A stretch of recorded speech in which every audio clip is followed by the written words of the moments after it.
법정의 공기는 때로 역사 그 자체가 되기도 합니다. 서울중앙지법 형사합의 33부 이진관 부장판사는 한덕수 전 국무총리에게 특검의 구형량 15년을 훌쩍 뛰어넘는 징역 23년을 선고하고 그 자리에서 법정 구속했습니다. 재판부가 12.3 비상계엄을 단순한 과잉대응이 아닌 헌법을 위배하고 국헌을 문란하게 하려는 위로부터의 내란이자 친위 쿠데타로 명확히 규정했기 때문입니다. 이는 1996년 전두환, 노태우 전 대통령에게 내란죄를 물었던 역사 바로세우기 재판을 떠올리게 합니다. 재판부는 이번 사태가 평화적으로 종료된 것이 결코 가담자들의 자비 때문이 아니라 무장한 계엄군에 맨몸으로 맞선 국민의 용기 때문이었음을 판결문에 새겼습니다. 법원이 문장 하나로 사건의 성격을 규정하는 순간 그동안 나는 몰랐다거나 정당한 절차였다며 빠져나가려던 변명들은 거대한 진실의 벽에 부딪히게 된 것입니다. 즉 모든 일은 결국 바른 길로 돌아온다는 만고의 진리를 다시금 증명한 순간이었습니다. 한덕수 전 총리에게 중형이 떨어진 바로 그날 홍준표 대구시장의 반응은 묘하게 날이 서 있었습니다. 그는 한덕수 전 총리가 윤석열 대통령 측과 짜고 분탕질을 치더니 관료 인생이 비참하게 끝났다고 쏘아붙였습니다. 한때 정권 재창출의 카드로 한덕수를 앞세우려 했던 흐름이 이제는 토사구팽, 즉 필요할 때 부려먹고 사정이 나빠지자 가차없이 내치는 국면으로 돌아선 것입니다. 계산이 빠른 홍 전 시장의 발언은 보수 진영 내부의 보호막이 이미 깨졌다는 강력한 신호입니다. 특히 흥미로운 지점은 홍 시장이 과거의 공천 헌금 관행을 스스로 폭로하며 국힘당의 도덕적 기반을 흔든 대목입니다. 그는 과거 10억 원, 15억 원의 제안이 공공연한 비밀이었다고 말했는데 이는 상대를 공격하던 국힘당이 사실은 자신들도 심판할 자격이 없음을 내부에서 고백한 셈입니다. 이제 권력 내부에서는 서로를 밀어내며 살아남으려는 추한 고백들이 쏟아질 것이며 이는 곧 국민의힘이라는 정당이 가졌던 면피 전략의 종말을 의미합니다. 이번 재판을 통해 우리가 본 것은 엘리트 판사의 권위가 아니라 공직자로서의 책임감이었습니다. 이진관 부장판사는 재판을 방해하는 변호인들에게는 감치 명령을 내리고 선서를 거부하는 이상민 장관 등 국무위원들에게는 과태료를 부과하며 법정을 무대로 만들려는 시도를 단호히 차단했습니다.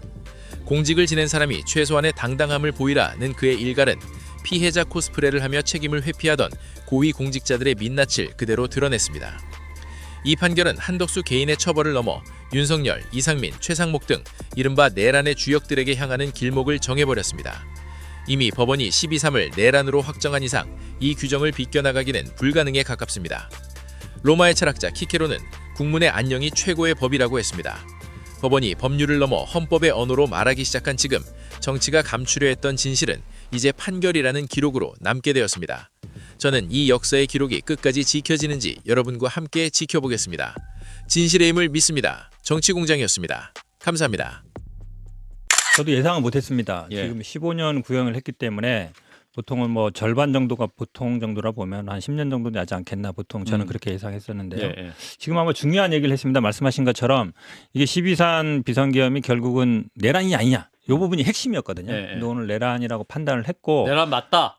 라고 하는 게 가장 중요한 오늘 판단이었고요. 예. 그다음 두 번째는 사실은 지난번에 이 판사님이 그 방조 혐의로 기소를 했는데 중요의무 종사다라고 이제 공소장 변경하라고 한 거잖아요. 판사님이. 그때 이미 예. 이제 왜냐하면 뭐 판사가 공소장 변경하라고 할 때는 그 유죄 심증이 있는 거거든요.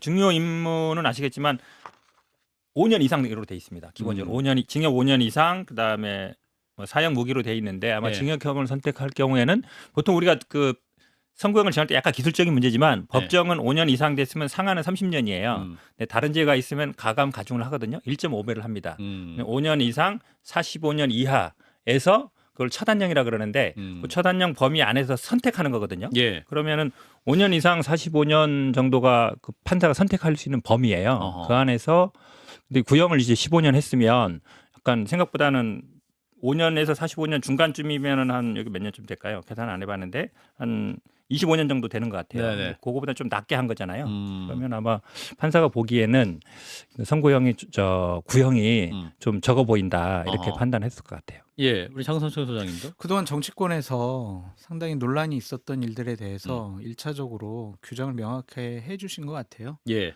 12.3은 내란이고 친위 쿠데타다. 이것을 명확하게 했고 12.3 내란은 민주주의와 법치주의를 뿌리채 흔들은 그런 행위다. 예. 12.3 내란으로 대한민국 경제 정치적 충격을 가해졌다. 그런데 한덕수 전 국무총리는 내란 진실을 밝히기커녕 개헌 문건을 은닉했고 진실을 은폐했고 책임에서 벗어나고자 했다. 당신은 전직 국무총리로서 거짓말을 했다. 사건을 예. 은폐하려고 했다. 그래서 중형이 선고됨이 필요하다.